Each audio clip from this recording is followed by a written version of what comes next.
And the Salt Lake Tribune says protesters called for the firing of a detective who tried to arrest a nurse in the middle of an emergency room.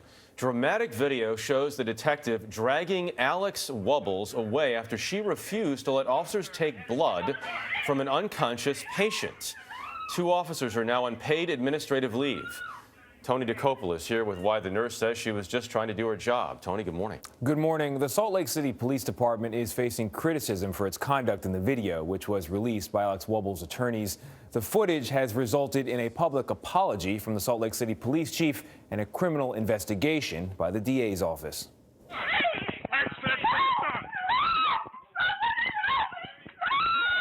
A body camera captured the moment nurse Alex Wubbles was arrested in the burn unit at the University of Utah Hospital. She was handcuffed after she refused to let police draw blood from an unconscious man in the emergency room. I'm just a nurse trying to protect the patient. Believe it or not, I'm trying to protect him too. It's so blatantly obvious what was right and what was wrong, and I was not wrong. The victim, an Idaho Reserve police officer who works as a truck driver, had been brought in after being in this fiery car crash on July 26 near Salt Lake City. Officer Jeff Payne's written report said he wanted to take a blood sample to show the victim did nothing wrong. Is this patient under arrest? Nope.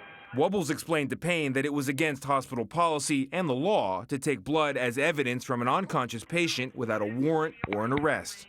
She puts her supervisor on speakerphone. That's when things escalated. No, we're done. We're done. You're under arrest. Wubbles was detained for about 20 minutes before being released. Salt Lake City Police Chief Mike Brown. I was alarmed by what I saw in the video. The department is conducting an internal investigation and has changed its blood draw policy. I want to just continue the conversation. We need re-education, and I will be waiting to hear what Chief Brown decides should be done with his employees. Over the weekend, around 100 people gathered outside police headquarters to voice their outrage.